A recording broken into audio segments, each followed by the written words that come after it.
Comenzábamos el tiempo de la Cuaresma con la imposición de las cenizas y se nos decía estas obras de justicia, ¿no? Acordémonos que también lo estuvimos meditando en el sermón de la montaña o del llano en el caso de Lucas, porque fueron los evangelios de Lucas que meditamos en los últimos domingos durante el año, y se nos decía que si nuestra justicia no era superior a la de los escribas y fariseos, no podíamos entrar en el reino de los cielos. La justicia fundamentalmente consistía en las prácticas de las tres cosas que se nos presentaron ayer en la versión según San Mateo: el ayuno, la oración y la limosna. Y son cosas que dice el Señor que fundamentalmente no tienen que ser hechas de cara al prójimo, porque si nosotros hacemos esas cosas para que nos vean, ya en el que nos ve y en el comentario supuestamente positivo del que nos ve, ya tenemos nuestra recompensa. Si no, la tenemos que hacer delante de Dios. E inclusive nos da la pista el tema de la limosna, que lo tenemos que hacer inclusive prescindiendo de nosotros mismos. Dice que tu mano derecha no sepa lo que hace la izquierda. Es decir, tenemos que no solamente no actuar de cara a los otros, sino tampoco no actuar de cara a uno mismo, para que no nos creamos lo que hacemos, sino que siempre actuemos directamente a Dios. Y la otra pista está en el tema de la oración, donde Jesús dice que hay que entrar en la habitación. Si nosotros pensamos en la casa de la época, no había habitaciones. En la parte de la casa, a la mañana servía living comedor y a la tarde, a la noche servía para dormir. Acuérdense cuando le va en la parábola de Jesús a pedir el pan, el molesto, dice, ya estamos acostados todos. Para darle el pan tenía que pisar a toda la familia. Entonces, pero dice, entra en tu habitación. ¿Qué dice el texto original? Entra en la despensa. La despensa era una especie donde guardaba los granos, estaba fuera de la casa y solamente ahí no había nunca nadie porque era, digamos así, como las provisiones. Lo mismo es decir, en una casa que hay mucha gente, entra en la heladera, reza dentro de la heladera, no lo diríamos, ¿no? Por eso traducen el texto, reza en tu habitación, para que tu Padre que ve en lo secreto te recompense. Muchas veces nosotros queremos presentar una imagen delante de los otros y corremos el riesgo de creernos nosotros esa imagen, porque los otros más o menos ven lo que hay.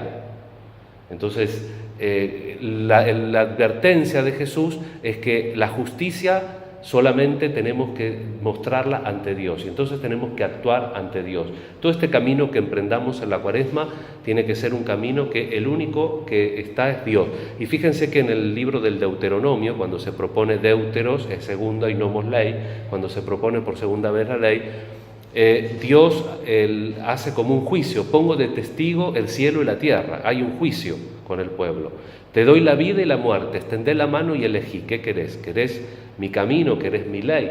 Porque en definitiva la ley de Dios no se la da para él mismo, sino que son guías para que nosotros usemos bien nuestra libertad. Si nosotros ahora que cada vez hay aparatos más sofisticados, compramos un aparato súper sofisticado y lo usamos como queremos, posiblemente lo estropeemos. Entonces, Dios que hizo el aparato sofisticado del universo y de la vida sabe cómo funciona y nos da las normas de instrucciones que nosotros, con el buen sentido de nuestra libertad, tenemos que usar para nuestro bien. Por eso es la bendición y la maldición.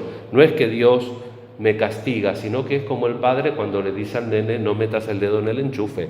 El chico le hace caso, no le hace caso. Es cierto que nosotros somos cabeza dura y tenemos que hacer nuestra experiencia, metemos el dedo, nos da una patada, aprendemos. No es que Dios te da el corriente eléctrica cuando vos haces una cosa mala, pero deja que las causas segundas sigan. Si nosotros cimentamos nuestra vida en algo que es falso, a la larga eso no va a funcionar. Por eso la Cuaresma, una vez más, desde la Pascua pasada hasta que iniciamos la Cuaresma, creció en nosotros el hombre nuevo que nos regala el bautismo, la Pascua. Somos mejores, hemos progresado. Tal vez sí hemos progresado en algún punto y es bueno que seamos conscientes de eso para animarnos. Pero el hecho de que el año litúrgico con su ritmo otra vez nos proponga este tiempo fuerte es que somos conscientes de la fragilidad humana y siempre tenemos que recomenzar. Porque el camino que Jesús nos propone es un bien arduo. Fíjense que después de hacernos esa advertencia, que todo nuestro trabajo sobre nuestro crecimiento espiritual tiene que ser frente a Dios solamente, inclusive independiente de nuestra propia mirada y nuestras expectativas, el texto siguiente, en el jueves de ceniza de hoy, dice que el que pierda su vida por mí la salvará. El camino del cristiano, en definitiva, es el camino de Jesús, es el camino de la cruz.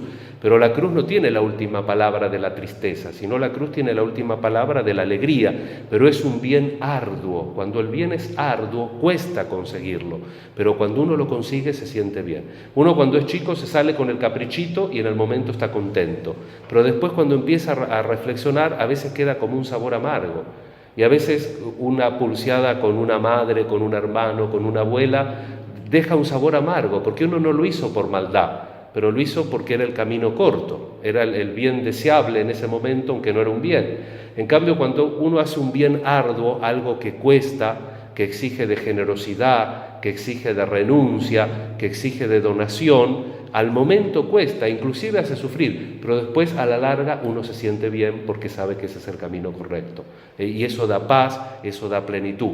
En el momento un poco de lucha, pero después nos da paz y nos da plenitud. Ese es el camino de la Cuaresma, en pequeñas cosas, en lo cotidiano, pedirle a Dios esta gracia de la fidelidad y de hacer un tiempo de Cuaresma provechoso para crecer en la comunión con Él y con los hermanos. Recemos por las intenciones de la misa que hemos mencionado y pidamos también los unos por los otros para que mutuamente nos acompañemos con la oración y nos demos testimonio de que realmente seguir a Jesús es posible. Cargar con la cruz como podamos, no con cualquier cruz, sino con nuestra cruz. Cargar con esa cruz para que el Señor la transforme en resurrección y en vida. Que así sea.